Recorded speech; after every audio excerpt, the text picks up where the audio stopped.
नमस्कार दोस्तों, घटना चक्र पूर्वालोकन की इस सीरीज में मैं प्रशांत आप सबका स्वागत करता हूं।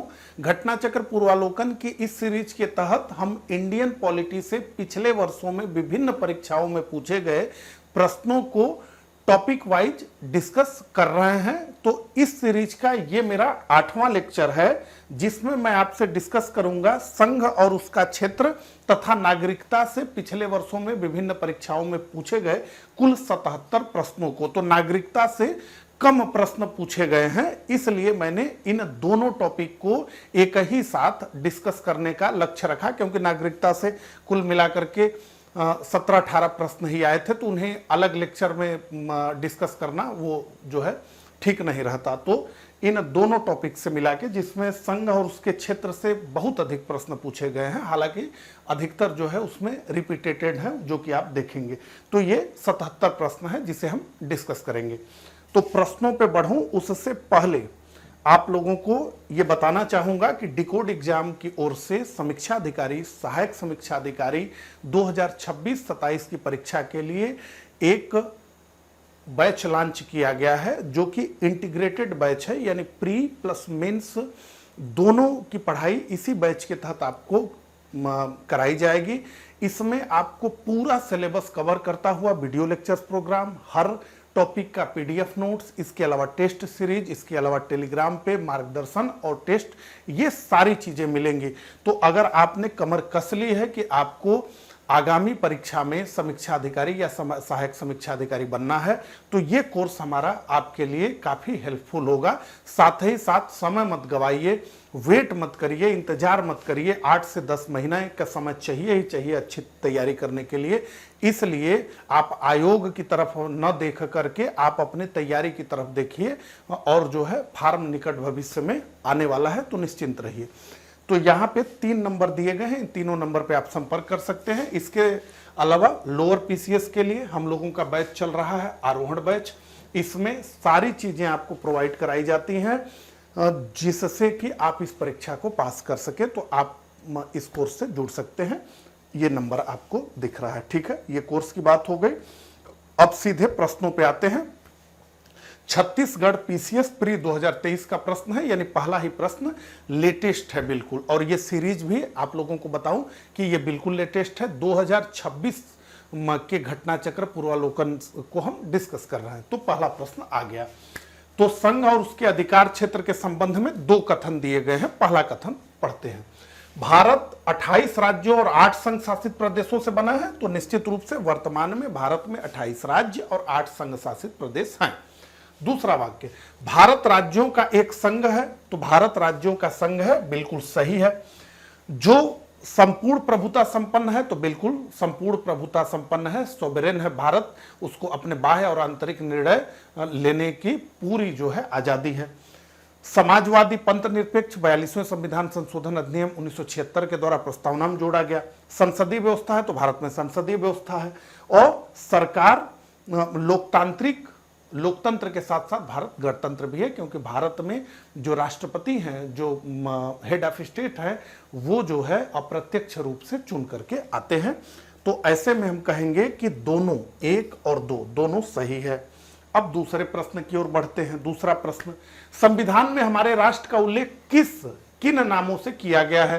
तो देखिए, संविधान सभा में 2 गुट देखने को मिले जब इस बात पे चर्चा हुई कि हमारे देश का नाम क्या रखा जाए। तो बहुत सारे लोगों का यह मानना था कि प्राचीन काल से हमारे देश का नाम भारत है, ऐसे में हमारे देश का नाम भारत ही रखा जाना चाहिए। लेकिन बहुत सारे लोग ऐसे थे जिन्होंने ये कहा कि पिछले 200 वर्षों में, यानी ब्रिटिश शासन के दौरान, इंडिया ये शब्द पॉपुलर हो गया है और अंतर्राष्ट्रीय जगत में भारत को सब लोग अब इंडिया के नाम से ही जानते हैं। तो ऐसे में इंडिया रखा जाना चाहिए, वो आधुनिकता का परिचायक होगा। तो संविधान सभा में जितना भी प्रावधान किए गए हैं वो सहमति से ही किया गया है, वोटिंग वाला मामला नहीं था कि हम सहमति से। अब सहमति से करने का मतलब कि 2 परस्पर विरोधी बातों को भी संविधान में शामिल किया गया। तो ये कहा गया कि भाई दोनों गुट की बातों को सुना जाएगा और भारत का 2 नाम होगा हमारे देश का, एक भारत होगा, एक इंडिया होगा। तो स्पष्ट रूप से ये लिखा गया कि India that is Bharat shall be A union of state. यानी राज्यों का संघ होगा। ठीक है, तो भारत तथा इंडिया हमारा उत्तर होगा। अब जो है अगला प्रश्न, संविधान के प्रथम अनुच्छेद के अनुसार भारत है राज्यों का समूह, राज्यों का फेडरेशन, राज्यों का कन्फेडरेशन, निश्चित रूप से राज्यों का यूनियन।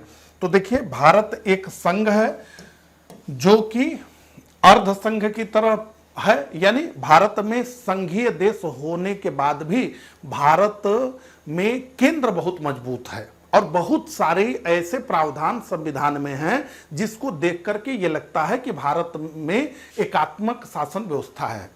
ठीक है, और इसीलिए डॉक्टर भीमराव अंबेडकर ने स्पष्ट रूप से ये कहा कि भारत में जो देश बन रहा है वो अमेरिका के विपरीत राज्यों के समझौते से नहीं बन रहा है। अमेरिका में तो 13 मूल उपनिवेशों ने समझौता किया तो उन्होंने यूएसए का गठन किया, भारत में ऐसा कुछ नहीं हुआ।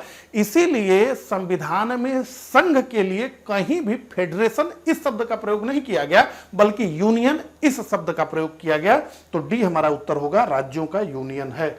अब जो है चौथा प्रश्न, संविधान के निम्नांकित में से किस प्रावधान के अंतर्गत भारतीय संसद को नया राज्य बनाने का अधिकार है?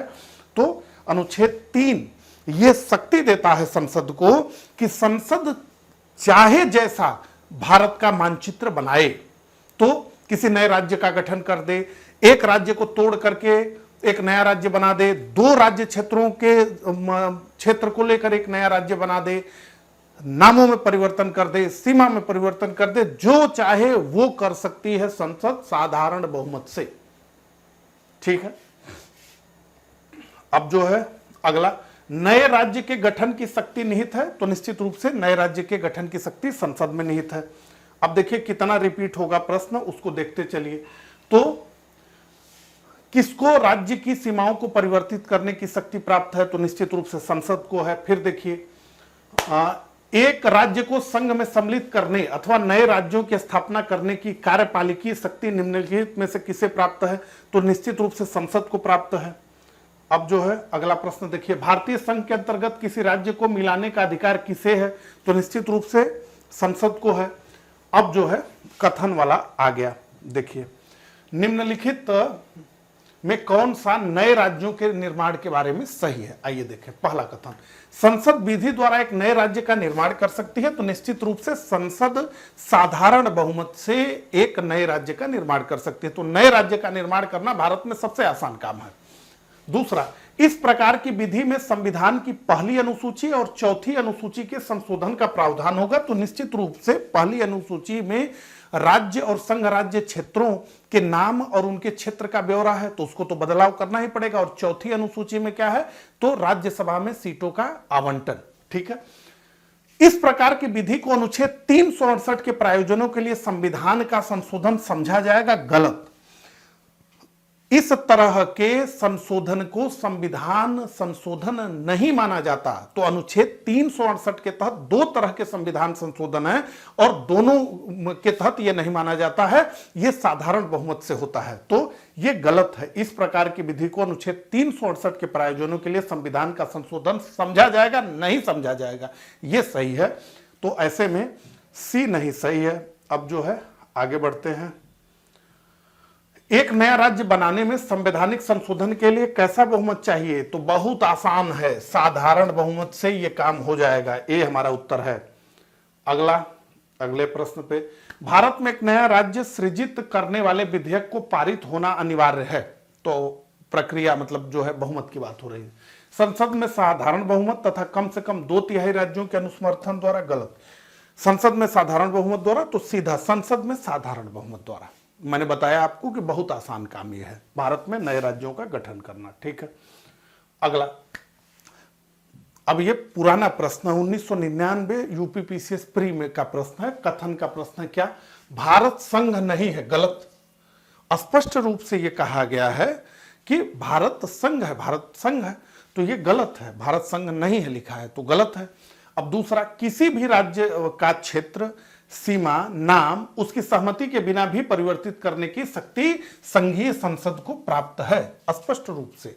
बस यही प्रावधान किया गया है कि जो राज्य प्रभावित होगा, यानी मान के चलिए जैसे पूर्व में हुआ है कि मध्य प्रदेश से काट करके छत्तीसगढ़ बन गया, उत्तर प्रदेश से काट करके उत्तरांचल बना, उसी तरह से बिहार से काट करके झारखंड बना। तो जो राज्य प्रभावित हो रहा है उस राज्य के विधानमंडल को एक सूचना भारत के राष्ट्रपति देते हैं कि मतलब जो है ये प्रस्ताव आया है कि भाई बिहार को तोड़ करके एक नया राज्य बना दिया जाएगा जिसका नाम होगा झारखंड, आपका क्या विचार है। तो ये एक तरह से केवल सूचना है।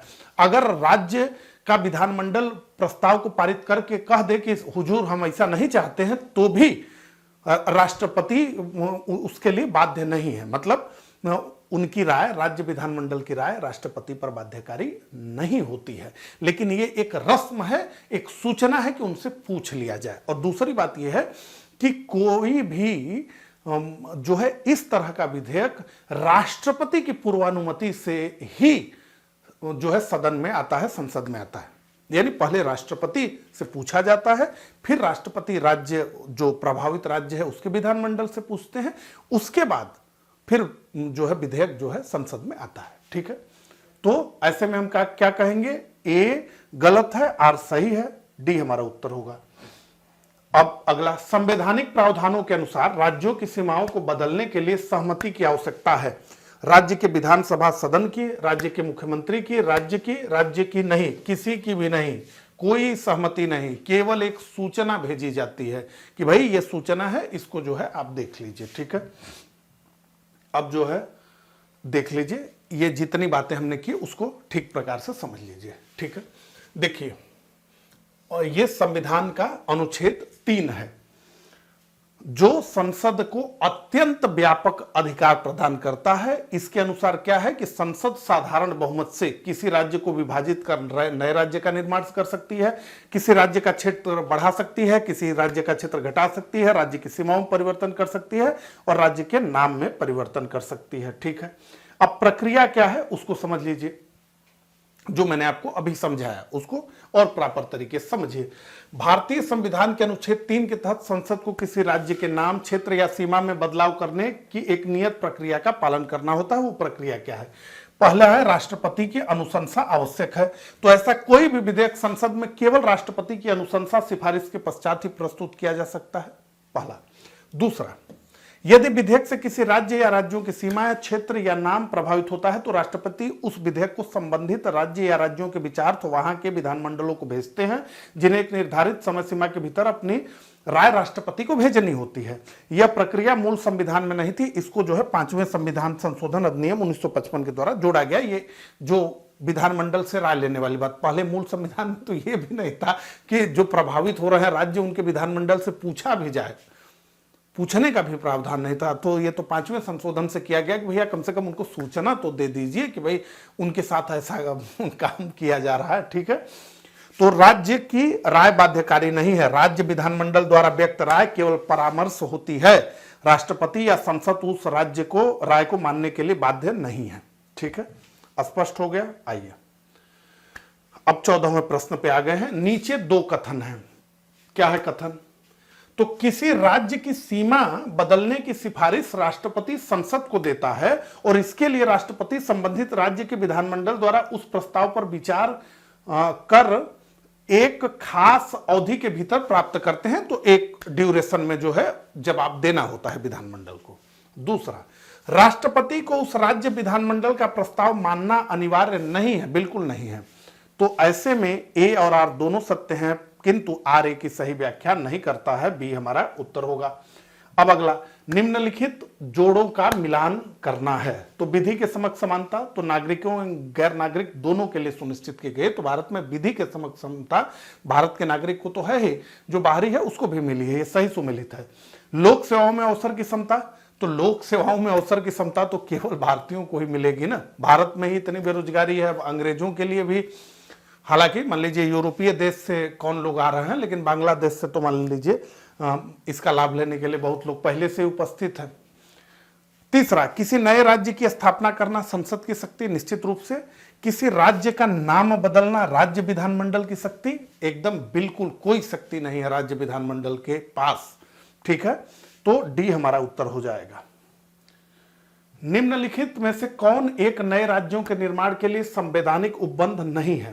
किसी राज्य का क्षेत्र बढ़ाना, घटाना, किसी राज्य का नाम परिवर्तन करना। अगला देखिए, एक राज्य संघ राज्य क्षेत्र शामिल कर सकेगा। तो एक राज्य संघ राज्य क्षेत्र शामिल कर सकेगा, एकदम मनमर्जी है क्या? ये तो शक्ति संसद के पास है ना। तो डी यही सही नहीं है। निम्नलिखित में से कौन सा संविधान के अनुसार अनुच्छेद 3 के तहत संसद के एक कानून द्वारा संभव नहीं है? ध्यान से, नए राज्यों का गठन सही है, राज्यों के क्षेत्र में परिवर्तन सही है, राज्यों की सीमाओं में परिवर्तन सही है, नए राज्यों का प्रवेश अनुच्छेद 2 से जुड़ा हुआ है। नए राज्यों का जो प्रवेश होता है वो अनुच्छेद 2 के तहत है। आइए उसको भी देख लिया जाए, थोड़ा थोड़ा जो है प्रश्नों के साथ पढ़ाई भी होती रहे। तो देखिए, अनुच्छेद 2 कहता है कि संसद को यह अधिकार है कि वह विधि द्वारा उपयुक्त शर्तों और नियमों के अधीन भारत संघ में नए राज्यों का प्रवेश या उनकी स्थापना कर सकती है। तो ये अनुच्छेद जो है 2 प्रमुख शक्तियां प्रदान करता है संसद को। पहला, नए राज्यों का संघ में प्रवेश जिनका पूर्व में अस्तित्व था, और ऐसे राज्यों की स्थापना जो पूर्व में भारत का भाग नहीं थे। अब जैसे सिक्किम एक स्वतंत्र देश था, 35वें संविधान संशोधन अधिनियम 1974 के द्वारा इसे एसोसिएट स्टेट बनाया गया, और 36वें संविधान संशोधन अधिनियम 1975 द्वारा इसे भारत में सम्मिलित कर एक पूर्ण राज्य बना दिया गया। ठीक है, अब 18वां प्रश्न आ गया, निम्न कथनों पर विचार करना है। 3 कथन दिए गए हैं। आइए, संविधान में यूनियन ऑफ स्टेट शब्द प्रयुक्त हुआ है क्योंकि भारतीय राज्यों को अलग होने का अधिकार नहीं है, एकदम सही है। इसके धर आयोग ने राज्यों के पुनर्गठन हेतु भाषा के आधार की उपेक्षा प्रशासनिक सुविधा को वरीयता दी, यह भी सही है। पंडित नेहरू, सरदार पटेल और पट्टाभी सीतारामैया की अध्यक्षता में कांग्रेस कमेटी राज्यों के पुनर्गठन में भाषाई आधार के पक्ष में नहीं थी, और इसी के बाद जो है श्री रामुलु पोटी जो है वो धरने पे गए और उनकी मृत्यु हुई 56 दिन अनशन के बाद। तो सभी तीनों सारे कथन इसमें सही हैं। आइए एक बहुत जल्दी में आपको पूरा टाइमलाइन समझाता हूं। देखिए, जैसे ही देश को स्वतंत्रता मिली वैसे ही भारत में भाषा के आधार पर नए राज्यों के गठन की मांग तेज होने लगी। अब ऐसे में क्या हुआ कि भाषा के आधार पर राज्यों का पुनर्गठन उचित है या नहीं उचित है, इसके लिए जो है एक समिति बना दी गई। नवंबर 1947 में इलाहाबाद उच्च न्यायालय के न्यायमूर्ति थे S.K. धर, उनकी अध्यक्षता में ये 4 सदस्यीय भाषाई प्रांत आयोग का गठन हुआ। फिर इसने अपनी रिपोर्ट प्रस्तुत की, और इस रिपोर्ट में आयोग ने भाषा के आधार पर राज्यों के पुनर्गठन को खारिज कर दिया और कहा कि प्रशासनिक सुविधा के आधार पर राज्यों का पुनर्गठन होना चाहिए। भाषा के आधार पर अगर राज्यों का पुनर्गठन होगा तो भारत में तो बहुत ज्यादा भाषाएं हैं। ठीक, अगला, धर आयोग की सिफारिश का बड़ा विरोध हुआ। ऐसे में अब सोच लीजिए कि यह कितनी महत्वपूर्ण बात थी कि कांग्रेस कार्य समिति ने दिसंबर 1948 में जवाहरलाल नेहरू जो कि प्रधानमंत्री थे, वल्लभ भाई पटेल उप प्रधानमंत्री थे, पट्टाभी सीतारामैया जो कांग्रेस के अध्यक्ष थे, इन तीनों के तहत एक समिति गठित की गई जो इनके नाम से ही जो है JVP समिति के रूप में जानी गई, जवाहर, वल्लभ और पट्टाभी। ठीक है, समिति का गठन किया गया। इस समिति ने भी भाषाई आधार पर राज्यों के पुनर्गठन को खारिज कर दिया। नेहरू जी बड़े डर रहे थे कि भाषा के आधार पर अगर राज्य का गठन हो जाएगा तो फिर तो मतलब वो जोड़ के ये देख रहे थे कि भारत खंडित न हो जाए इसकी वजह से। लेकिन उसी समय हुआ आंध्र आंदोलन 1953 में, तो ये पहला निर्णायक आंदोलन था। तेलुगु भाषियों ने मद्रास राज्य से अलग एक स्वतंत्र आंध्र राज्य और मद्रास उसकी राजधानी हो, इसकी मांग कर दी। और पोटी श्री रामुलु गांधीवादी जो थे 56 दिन उन्होंने आमरण अनशन किया और 56वें दिन उनकी मृत्यु हो गई। इसके बाद जो है प्रधानमंत्री दबाव में आ गए और पहला राज्य जो भाषा के आधार पर बना 1 अक्टूबर 1953 को, उसका नाम था आंध्र प्रदेश। याद रखना है आपको। अब आंध्र आंदोलन के बाद देश भर में इस मांग ने जोर पकड़ लिया कि भाई करिए, तो अंततः जो है 1953 में नेहरू की सरकार ने फजल अली की अध्यक्षता में राज्य पुनर्गठन अधिनियम बनाया, जिसमें 2 सदस्य थे, हृदय नाथ कुंजरू और सरदार KM पडिक्कर।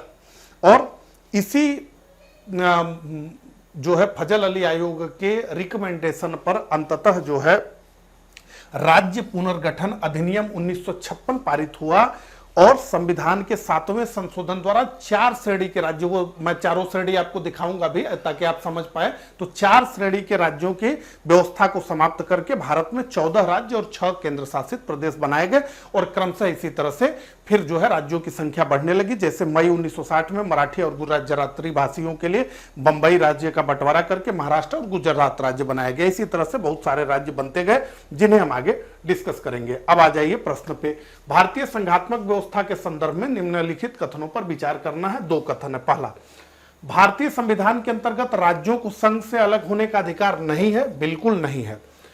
अलग होने की मात्र वकालत करने पर व्यक्ति की स्वतंत्रता की सुरक्षा मिलेगी, तो आप ये कहेंगे कि नहीं हमको भारत से अलग होना है, इस पे अभिव्यक्ति की स्वतंत्रता लगेगी, ये तो सीधे सीधे स्पष्ट रूप से देशद्रोह है।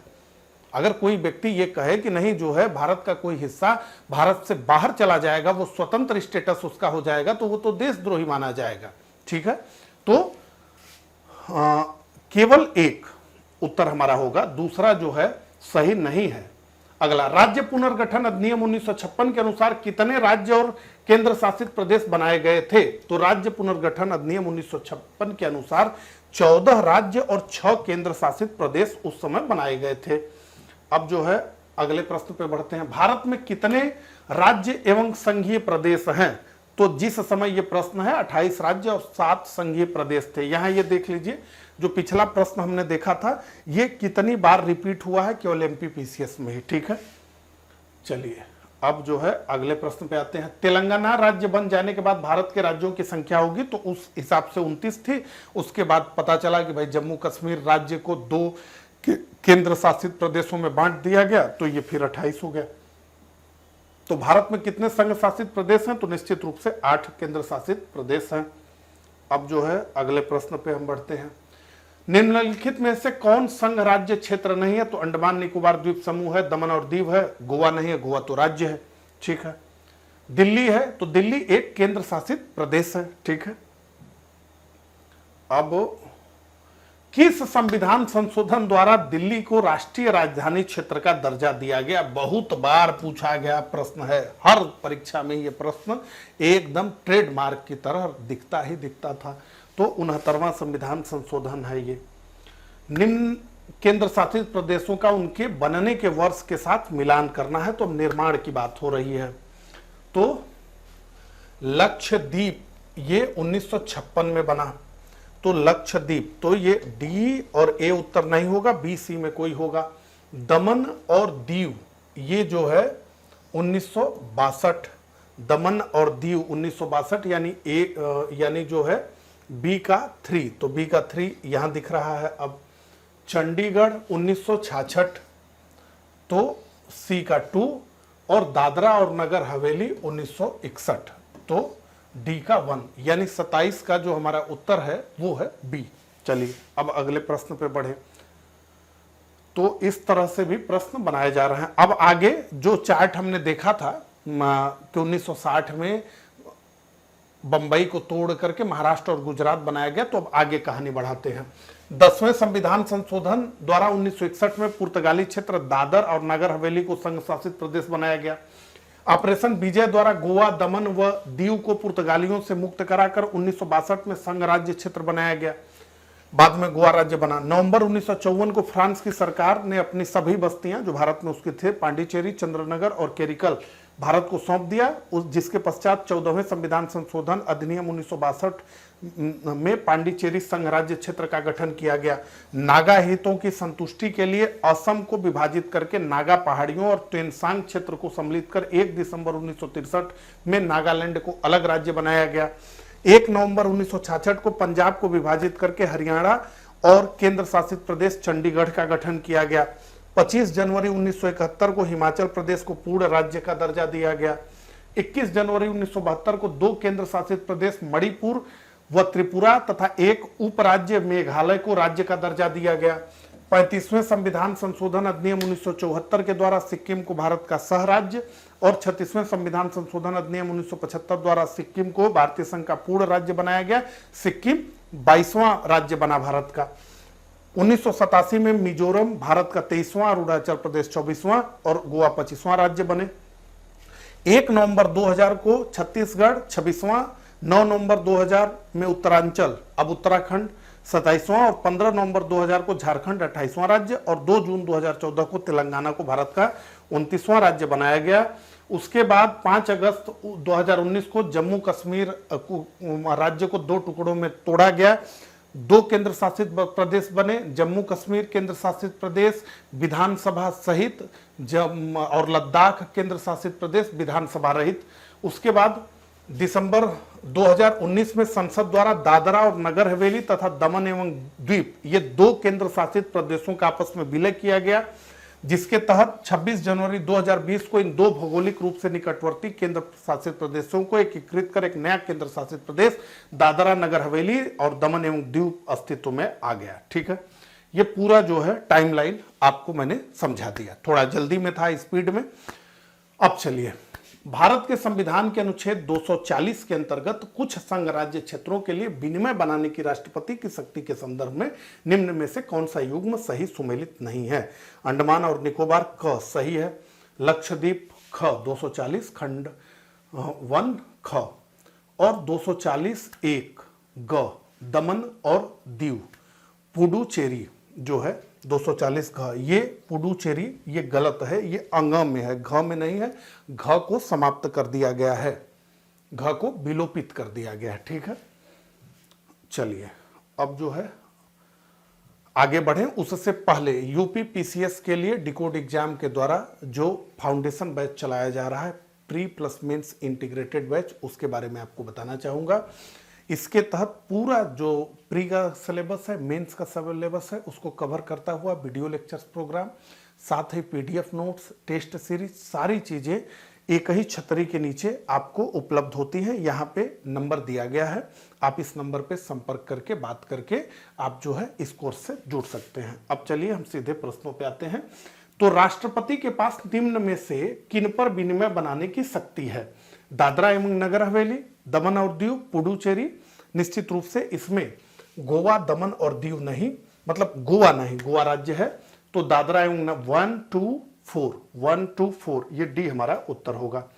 अब जो है अगला, निम्नलिखित कथनों में कौन सा एक गलत है, ये पूछा जा रहा है। तो गोवा को 1987 में पूर्ण राज्य का दर्जा हुआ प्राप्त, सही है। दीव खंबात की खाड़ी में एक टापू है, सही है। दमन और दीव को भारतीय संविधान के 56वें संशोधन द्वारा गोवा से अलग किया गया, सही है। दादरा और नागर हवेली वर्ष 1954 तक फ्रांसीसी औपनिवेशिक शासन के अंतर्गत थी, ये गलत है। वहां पुर्तगाली शासन था, फ्रांसीसी शासन नहीं था। ठीक है, तो चलिए अब अगले प्रश्न पे बढ़ते हैं। सिक्किम एक नया राज्य बना, तो निश्चित रूप से सिक्किम एक राज्य नया बना 36वें संविधान संशोधन अधिनियम 1975 के द्वारा। अगला, निम्नांकित में सिक्किम के संबंध में 3 प्रश्न है, आइए देखें। 1975 में यह भारत का अभिन्न अंग बन गया था, तो निश्चित रूप से 36वें संविधान संशोधन के माध्यम से यहां चोग्याल वंश का शासन था, राजशाही थी। ठीक है, इसे वनस्पति शास्त्रियों का स्वर्ग माना जाता है, यह भी सही है। ये जैव विविधता से परिपूर्ण पूर्वी हिमालय के हॉट स्पॉट में है। इसके अलावा इसके मुख्य निवासी लेप्चा लोग हैं, हाँ, तो इसके मुख्य निवासी लेप्चा हैं, लेकिन बाद में जो है भूटिया और नेपाली भी यहाँ बसे, तो ये भी सही है। तो ऐसे में क्या है, 1 2 3 ये सभी सही हैं। अब अगले प्रश्न पे बढ़िए। अगला प्रश्न आ गया, सिक्किम भारत का एक राज्य बनाया गया था, तो निश्चित रूप से सिक्किम, अब इसमें 36 नहीं है तो 35। ठीक है, सिक्किम भारतीय संघ का पूर्ण राज्य बन गया 1975 में। निम्नलिखित संविधान संशोधनों में किसके द्वारा सिक्किम को विधिवत भारत संघ के पूर्ण राज्य का दर्जा दिया गया? तो 36वां संविधान संशोधन 35वें से एसोसिएट बना और 36वें से पूर्ण रूप से विलय हो गया। निम्न में से किस एक संवैधानिक संशोधन द्वारा मिजोरम को राज्य का दर्जा दिया गया?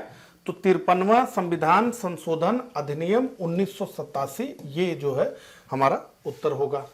अब अगले प्रश्न पे बढ़ते हैं। तो अगला प्रश्न आ गया, निम्नलिखित युग्मों पर विचार करना है, आइए विचार करें। अरुणाचल प्रदेश एक किले से राजधानी का नाम पड़ा और राज्य में 2 राष्ट्रीय उद्यान हैं, तो ये सही है। नागालैंड ये राज्य एक संविधान संशोधन अधिनियम के आधार पर अस्तित्व में आया, ये गलत है। नागा राज्य अधिनियम 1962 के तहत 1963 में ये आया। त्रिपुरा प्रारंभ में ये भाग ग पार्ट सी मैंने आपको बताया 4 प्रकार के राज्य थे, डी में केवल अंडमान निकोबार था, उसको भी हम आगे देखेंगे। ये 1956 में राज्यों का पुनर्गठन होने पर केंद्र शासित राज्य क्षेत्र बना और बाद में इसने एक पूर्ण राज्य का दर्जा प्राप्त किया। ये IAS प्री 2025 का प्रश्न है, आप सोचिए एकदम लेटेस्ट है, कठिन प्रश्न है। अब आइए देखें जो है इसकी व्याख्या को। तो अरुणाचल प्रदेश की राजधानी ईटानगर जिसके नाम पे पड़ी है वो 14वीं शताब्दी में बने ऐतिहासिक ईटा किला, जो किला ईंटों से बना था, उसके नाम पर पड़ा है। 2 राष्ट्रीय जो है उद्यान है यहाँ, नामदफा राष्ट्रीय उद्यान और मोलिंग राष्ट्रीय उद्यान। नागालैंड को भारत संघ के 16वें राज्य के रूप में शामिल करने के लिए नागालैंड राज्य अधिनियम 1962 पारित किया गया। तो मतलब राज्य बनाने के लिए 1 दिसंबर 1963 को नागालैंड अस्तित्व में आया। स्वतंत्रता के बाद त्रिपुरा 1950 में पार्ट सी का स्टेट था। 1956 में राज्य पुनर्गठन अधिनियम के तहत इसे केंद्र शासित प्रदेश बनाया गया और उत्तर पूर्वी क्षेत्र पुनर्गठन अधिनियम 1971 के तहत 21 जनवरी 1972 को त्रिपुरा पूर्ण राज्य का दर्जा इसे मिल गया। अब अगला, निम्नलिखित राज्यों के गठन पर विचार कीजिए तथा इन्हें कालानुक्रम में व्यवस्थित कीजिए। तो किसका गठन कब हुआ ये प्रश्न है। तो देखिए इसमें सबसे पहले तो निश्चित रूप से 1966 में हरियाणा का गठन हुआ, गोवा का गठन हुआ 1987 में और तेलंगाना का गठन हुआ 2014 में और झारखंड का गठन हुआ 2000 में। तो ऐसे में 4-1 देखिए 4, 1, 3 और 2 बी हमारा उत्तर होगा। अब जो है अगला, निम्नलिखित भारतीय राज्यों का यहां भी क्रम ही पूछा जा रहा है। तो अरुणाचल प्रदेश, सिक्किम ये 1975, अरुणाचल प्रदेश 1987, छत्तीसगढ़ 2000 ये 1 नवंबर और झारखंड ये सबसे लेट बना था। कुल 3 राज्य बने थे, कुल 3 राज्य अटल बिहारी वाजपेयी की सरकार द्वारा 2000 में बनाए गए थे। उसमें सबसे जो है बाद में झारखंड बना था, छत्तीसगढ़ सबसे पहले बना था, मिडल में था उत्तरांचल। तो ऐसे में हमारा उत्तर होगा 4, 2, 4, 2, 1, 3 यानी बी हमारा इसका भी उत्तर होगा। ठीक है, चलिए अब अगले प्रश्न पे बढ़ते हैं। तो अब यहां फिर से सिक्किम, अरुणाचल प्रदेश, नागालैंड राज्यों का कालानुक्रम पूछा जा रहा है। तो नागालैंड, उसके बाद हरियाणा ये 1963, ये 1966, 1975 सिक्किम, 1987। तो 40 का जो हमारा उत्तर होगा वो होगा बी। चलिए अब अगले प्रश्न पे बढ़ते हैं। छत्तीसगढ़ राज्य स्वरूप में आया तो 1 नवंबर 2000 को। उत्तराखंड राज्य की स्थापना हुई तो 2000 में। किस वर्ष झारखंड राज्य अस्तित्व में आया तो 2000 में। अब जो है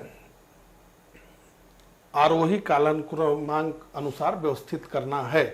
तो नागालैंड तो 1963 में हुआ, ये सबसे पहले होना चाहिए। मेघालय 1972। तो 3 और 4 तो कहीं दिख नहीं रहे हैं, सॉरी हरियाणा अब आएगा ना, हरियाणा 1966। तो 3 और 1 यहां दिख रहा है, फिर 4 और फिर 2। तो 44 का जो हमारा उत्तर होगा वो होगा सी। अब चलिए अगले प्रश्न पे बढ़ते हैं। अगला प्रश्न, भारत में निम्नलिखित राज्यों को बनाने के सही कालानुक्रम की पहचान कीजिए। तो फिर से आ गया आंध्र प्रदेश, तो ये तो सबसे पहले बना ना 1953 में ही। तो आइए देखें 1, तो 1 दोनों में है, ए में भी है बी में भी है। आंध्र के बाद नंबर आएगा हरियाणा का, यानी 1 और 3 केवल बी में दिख रहा है, हमें हमारा उत्तर जो है मिल चुका है। ठीक है, यही बी हमारा उत्तर होगा। अब अगला प्रश्न, निम्न राज्यों के निर्माण का सही आरोही क्रम क्या है, ये पूछा जा रहा है। अब देखिए आप देख रहे हैं कि लगातार जो है प्रश्न रिपीट होने से एक जो है मजा वाला भाव जो है खत्म हो जाता है कि प्रश्न बार बार रिपीट हो रहा है तो मजा नहीं आता है। ठीक है ना, तो अब यहां पे नागालैंड 63, मेघालय 72, सिक्किम 75, अरुणाचल 87, ये हमारा उत्तर होगा। अब जो है अगला, निम्नलिखित राज्यों के निर्माण का सही अवरोही क्रम डिसेंडिंग आर्डर है। ये डिसेंडिंग आर्डर अब पूछा जा रहा है, तो हरियाणा, महाराष्ट्र, राजस्थान, डी हमारा उत्तर होगा। अब जो है देखिए फिर से, अब मतलब एक पूरी सीरीज ही चल रही है कि अब वो खत्म होने का नाम ही नहीं ले रही है कि किस राज्य का कब निर्माण हुआ। तो एक मोटे तौर पे जो लिस्ट मैंने आपको दी है उसका स्क्रीनशॉट आपको ले लेना है और खुद भी जो है वर्ष और राज्य का नाम लिख करके आपको एक प्रकार से दिमाग में रख लेना है। तो नागालैंड कब बना, इसमें लिखा है 1962, जबकि अधिनियम 1962 था, राज्य तो 1963 में अस्तित्व में आया, लेकिन मान लीजिए इसको हम मान ही लेते हैं। तो ए का टू हमें कहां दिख रहा है, खाली बी में दिख रहा है, तो केवल एक तथ्य से यह प्रश्न क्रैक हो गया। फिर झारखंड 2000, बी का 1, फिर सी का 4, 2014, तेलंगाना और सिक्किम 75। हालांकि यह प्रश्न गलत है क्योंकि नागालैंड राज्य 1962 में गठित नहीं हुआ था, 1963 में गठित हुआ था, लेकिन अधिनियम तो 1962 का ही था। ठीक है, चलिए भारत के निम्नलिखित राज्यों के गठन पर विचार कीजिए। इन्हें सबसे पहले से लेकर आखिरी तक के सही कालानुक्रम में व्यवस्थित कीजिए।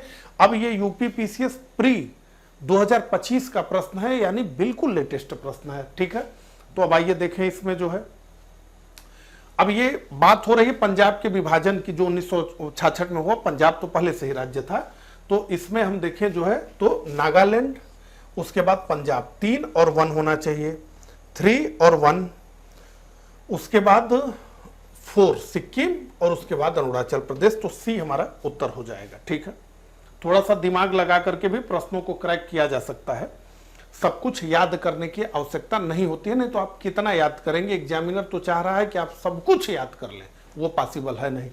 तो निम्न में से एक कथन असत्य है, बताइए। तो मैसूर राज्य का नया नाम तमिलनाडु रखा गया, मद्रास का नाम तमिलनाडु हुआ, मैसूर राज्य का नया नाम कर्नाटक रखा गया 1973 में। अब आइए ये भी पढ़ाई कर लिया जाए। यहां पे एक सुंदर सा चार्ट आ गया है। 24 जनवरी 1950 को संयुक्त प्रांत यूनाइटेड प्रोविंस उत्तर प्रदेश हो गया। 1 नवंबर 1956 को त्रावणकोर कोचीन केरल हो गया। 14 जनवरी 1969 को मद्रास तमिलनाडु हो गया। 1973 में ही मैसूर, सॉरी ये 14 जनवरी 1969 था और ये 1973 मैसूर कर्नाटक हुआ। 1 नवंबर 1973 लकादीव, मिनिकाय, अमीन दीवी, ये लक्षद्वीप हो गया। 1992 दिल्ली राष्ट्रीय राजधानी क्षेत्र दिल्ली हो गई। 1 जनवरी 2007 उत्तरांचल उत्तराखंड हो गया। 1 अक्टूबर 2006 पांडिचेरी पुदुचेरी हो गई और 1 नवंबर 2011 को उड़ीसा हो गया। भाषा के आधार पर राज्यों के गठन हेतु राज्य पुनर्गठन आयोग की स्थापना कब की गई थी? तो भाषा के आधार पर राज्यों के गठन हेतु राज्य पुनर्गठन आयोग की स्थापना 1953 में की गई थी, जो इसमें नहीं है ऑप्शन में।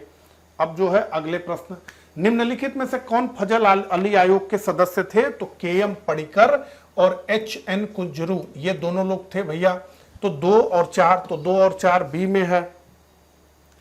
अब जो है अगला प्रश्न, अगस्त 1953 में भारत सरकार द्वारा गठित किए गए राज्य पुनर्गठन आयोग के निम्नलिखित में से कौन सदस्य थे? तो जस्टिस फजल अली अध्यक्ष थे, KM पडिक्कर, हृदयनाथ कुंजरू। तो 2, 3, 4 सी हमारा उत्तर है। सर तेज बहादुर सप्रू इसमें नहीं थे।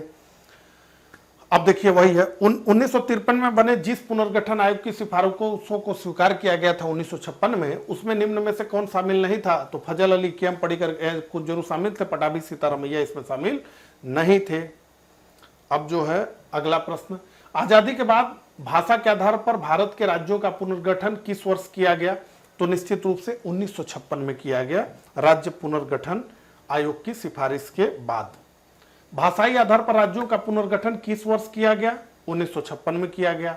भाषाई आधार पर सर्वप्रथम किस राज्य का गठन हुआ? आंध्र प्रदेश, 1953 में हुआ। निम्नलिखित में से कौन सा भारत में भाषा के आधार पर बना हुआ पहला राज्य था? निश्चित रूप से आंध्र प्रदेश। आंध्र प्रदेश एक भाषाई राज्य के रूप में गठित किया गया, बी 1953 में। राज्य पुनर्गठन आयोग 1953 के संदर्भ में निम्न कथनों पर विचार करना है, ये करें विचार। कथन 1, जस्टिस फजल अली, केएम पडिक्कर और हृदयनाथ कुंजरू इसके सदस्य थे, निश्चित रूप से थे, तो सही है।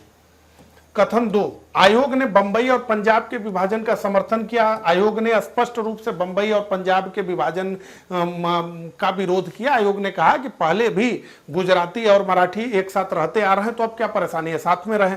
हालांकि विदर्भ एक राज्य बने, इसकी बात जो है की गई थी फजल अली आयोग के द्वारा, जिसको का कि निर्माण फजल अली आयोग ने कुल 16 राज्यों का नाम सुझाया था, जिसमें कि एक विदर्भ भी था। हालांकि विदर्भ आज तक राज्य नहीं बन पाया है। ठीक है। केंद्र संसद में पास राज्य पुनर्गठन कानून 1956 के तहत 14 राज्य तथा 6 केंद्र शासित प्रदेश बनाए गए, तो सही है। तो कथन 1 और 3 सही है, तो 1 और 3 सही है, यानी डी हमारा उत्तर है।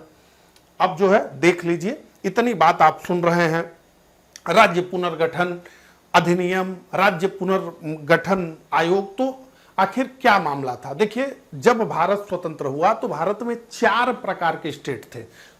क्या था? पहला पार्ट क्या था? भाग क। इसमें क्या था? इसमें वे राज्य शामिल थे जो ब्रिटिश भारत के प्रांतों से थे, और 216 देसी रियासतें। जो 1947 से पहले का भारत था, उसमें 2 तरह की प्रशासनिक व्यवस्था थी। एक प्रत्यक्ष ब्रिटिश नियंत्रण वाला भारत, और दूसरा जहां ब्रिटिश पैरामाउंटेंसी थी, ऐसे 568 देसी रियासतें थी। तो उन सबको मिलाकर भारत संघ बना। तो जो पार्ट ए के स्टेट थे, वे थे जो ब्रिटिश भारत के स्टेट थे, और अगल बगल के 216 देसी रियासतों से ये मिलकर बना।